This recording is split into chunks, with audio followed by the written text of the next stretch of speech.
Better late than never.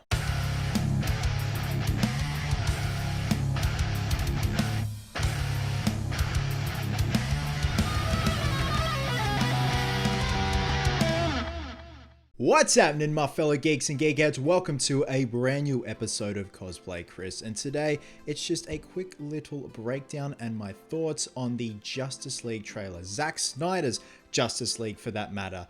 This trailer was released during DCFanDome's Hall of Heroes. It was an exclusive look of what we've got so far of Zack Snyder's Justice League. You know, Zack Snyder wanted to give us a preview and a little taste of what he's been working on. There is no audio with the footage. It is covered by a rendition of Hallelujah. So I've watched the trailer multiple times. It has been a couple of weeks since DCFanDome, well, the first half of DCFanDome has aired and premiered worldwide. I think there was like 22 million people that watched it.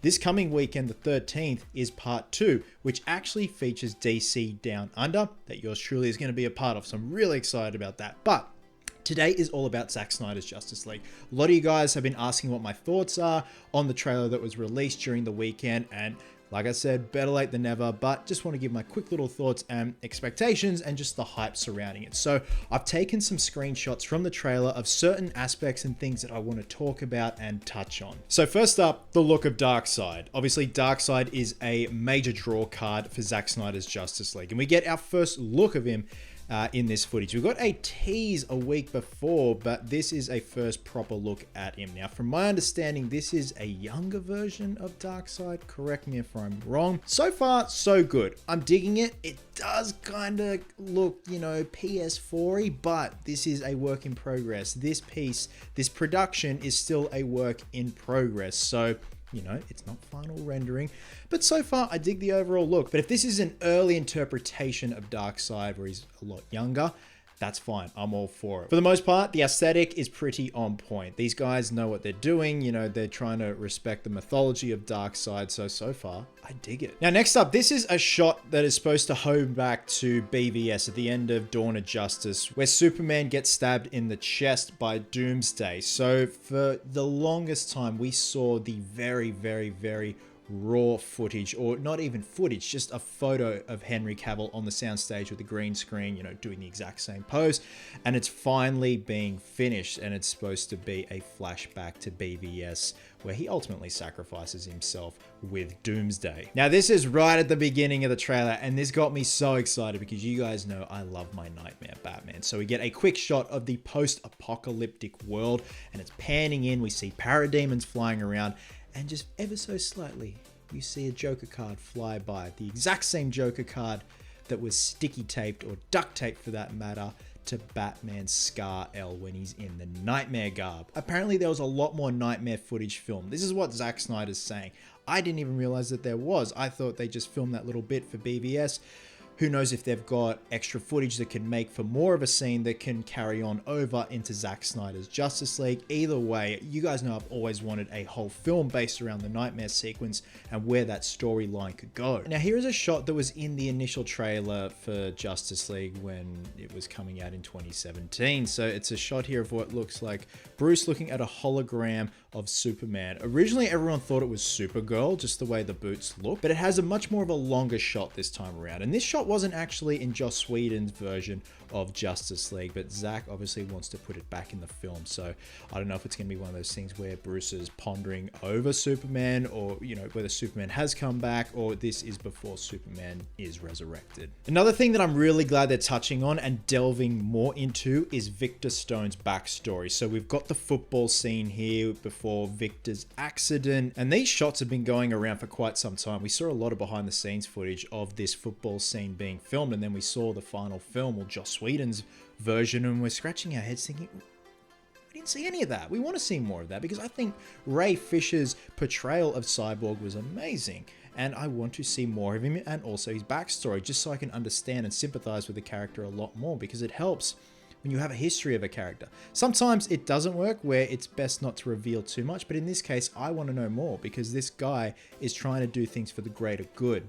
Something I most definitely want to talk about: the black suit, the regeneration suit. So what Zack Snyder and his team have done have gone in and color corrected the suit for when Cavill comes back and is resurrected. So it's gone from the traditional red and blue to black, and they have digitally recolored the suit every frame. I have heard that they purposely designed the suit, Henry Cavill's original blue and red suit for Justice League, to be very over the top in terms of the color, in case there was going to be some color correction and changes to shift it to the black regeneration suit. I don't know how true that is. If that is true, that's kind of cool, because they had plans to do the regeneration suit. I'm very happy that they've gone this route, and it probably is so tricky and so expensive to do and very fiddly and time consuming, but us fans really appreciate it. The only thing I would have loved to have seen is Cavill with long hair and a beard while sporting this suit,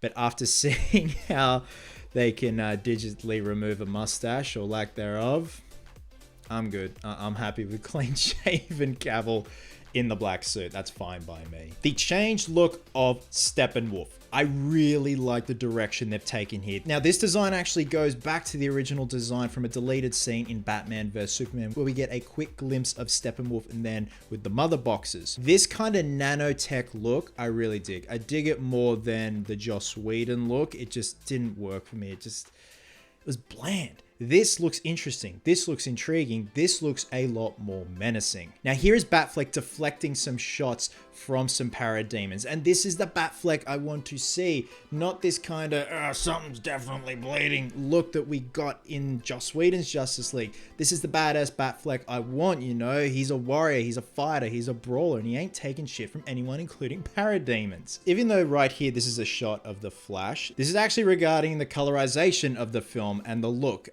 I hated the original red kind of grim tone going on with Joss Whedon's look.